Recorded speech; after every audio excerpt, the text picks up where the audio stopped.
Assalamualaikum. Untuk hari ini cikgu akan mulakan one day one question dengan soalan bab 3 sistem persamaan. Selesaikan persamaan serentak berikut. Kali ini dia bagi persamaan linear dalam 3 pemboleh ubah. So, langkah pertama adalah kamu perlu susun dulu persamaan mengikut urutan pemboleh ubah.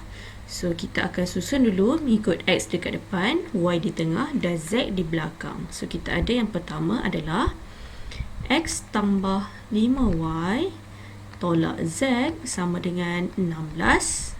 Persamaan kedua kita salin semula. Dan persamaan ketiga kita ubah juga jadi 2X tambah 4Y tambah Z sama dengan 20. So, kita dah ada 3 persamaan. So, kita labelkan siap-siap persamaan pertama, persamaan kedua dan persamaan ketiga. Daripada ketiga-tiga persamaan ni, cikgu akan darabkan persamaan pertama dengan nilai 2. So, kenapa cikgu nak darabkan dengan 2? Sebab cikgu nak samakan dia dengan persamaan ketiga. So apa yang akan jadi adalah 2X tambah 10Y tolak 2Z sama dengan 32. Dan persamaan ketiga cikgu salin semula. So, dia jadi 2X tambah 4Y tambah Z sama dengan 20. Cikgu akan gunakan kaedah penghapusan di sini. So, cikgu nak hapuskan nilai X. So, macam mana cikgu nak hapuskan dia? So, cikgu tengok apakah simbol yang ada dekat depan X.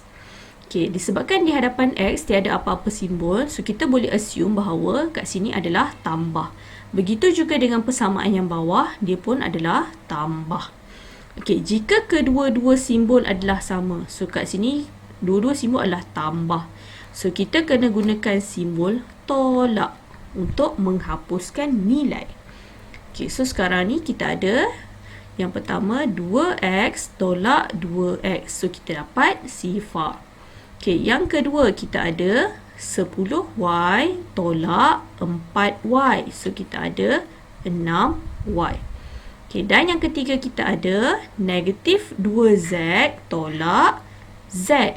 So, kita ada negatif 3Z sama dengan 32 tolak 20. So, kita ada 12. So yang ini kamu boleh labelkan dia persamaan yang keempat. Seterusnya kita akan pilih lagi dua persamaan yang boleh kita samakan. Sekarang ni cikgu akan darabkan persamaan pertama dengan nilai 3.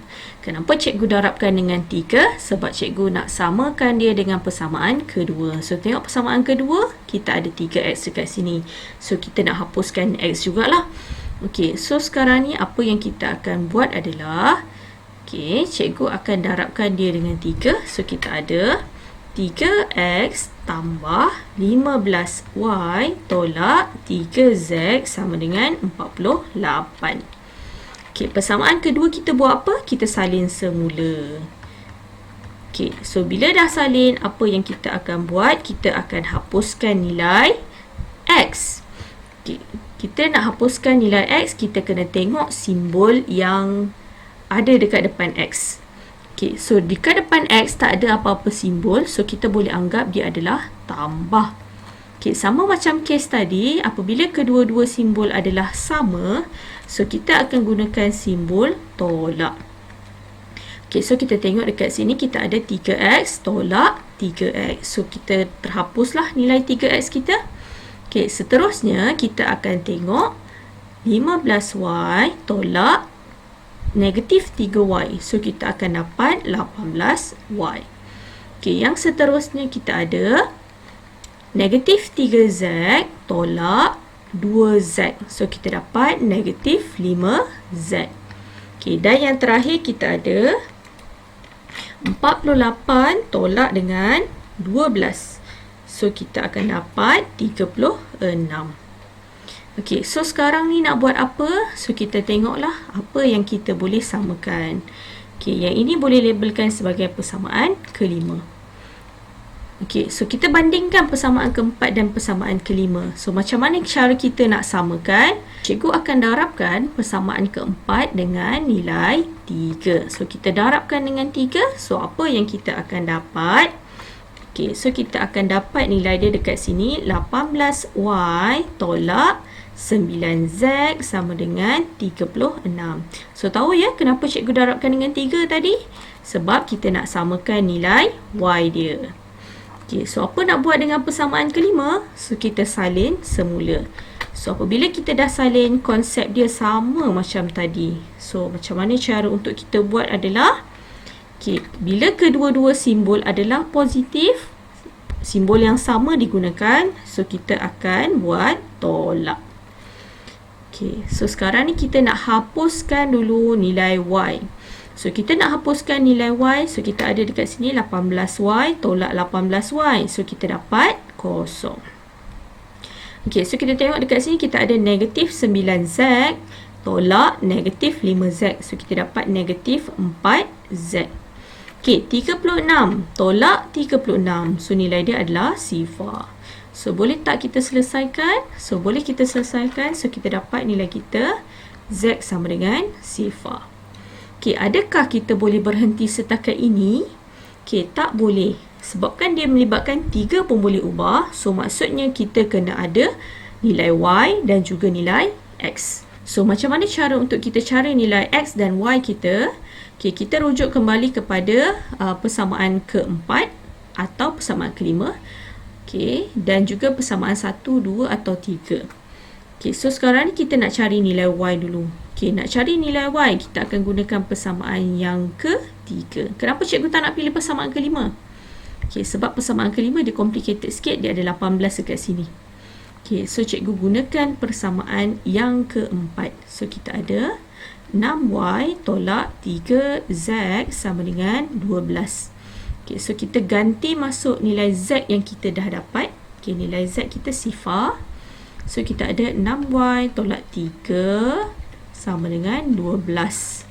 Okay, boleh selesaikan. Kita akan dapat nilai y adalah 2. Okay, so sekarang ni macam mana pula kita nak cari nilai x? Okay, so kita boleh ambil mana-mana persamaan. So contoh cikgu dah ambil persamaan dekat sini. Yang ni ada persamaan So cikgu nak ambil persamaan dekat sini sahaja. Okay, persamaan kita ada 3x tolak 3y tambah 2z sama dengan 12. Okey, apakah nilai x kita? Okey, nilai x tidak diketahui. Okey, tapi kita dah tahu nilai y dengan nilai y dan juga nilai z. Okey, so sekarang kita nak gantikan nilai y dengan nilai z kita ya. Okey, so kita ada kat sini 3x tolak 3, y kita gantikan dengan 2. Dan z kita gantikan dengan kosong. Okay, so boleh masukkan dalam kalkulator gunakan shift solve. Okay, cikgu akan tunjukkan kaedah cikgu macam mana cikgu gunakan shift solve. So tekan 3, tekan alpha, tekan x, tekan tutup kurungan ni. Okay, so tolak 3 kurungan 2 tambah dengan 2 darab dengan kosong. Okay, alpha calculate. Okay, dia akan keluar simbol sama dengan. So, tekan 12.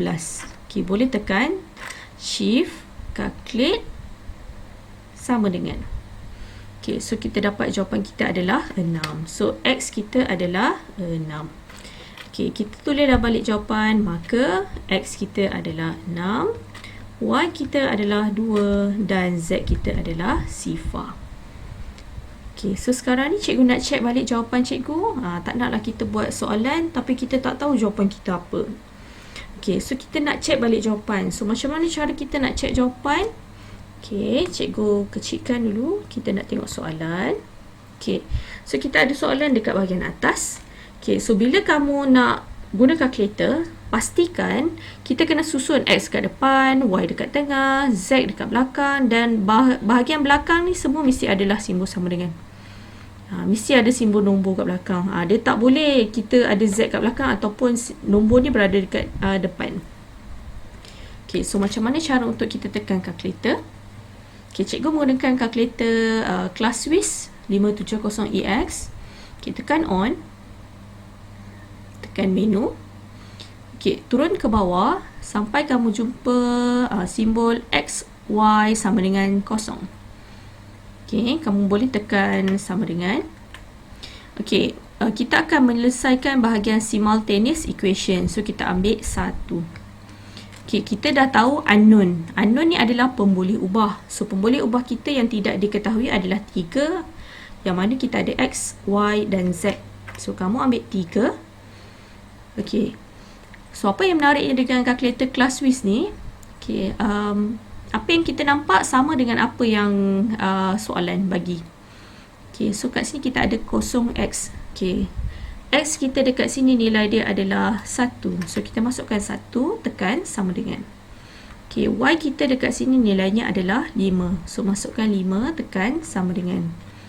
Okay, dan yang ketiga, z kita adalah negatif 1. So, kita masukkan negatif 1, tekan sama dengan. Okay, dan dia sama dengan 16. Okay, dan dia berpindah kepada barisan yang bawah. So, maksudnya kita nak tengok persamaan kedua. Okay, persamaan kedua, x kita adalah 3. Sama dengan.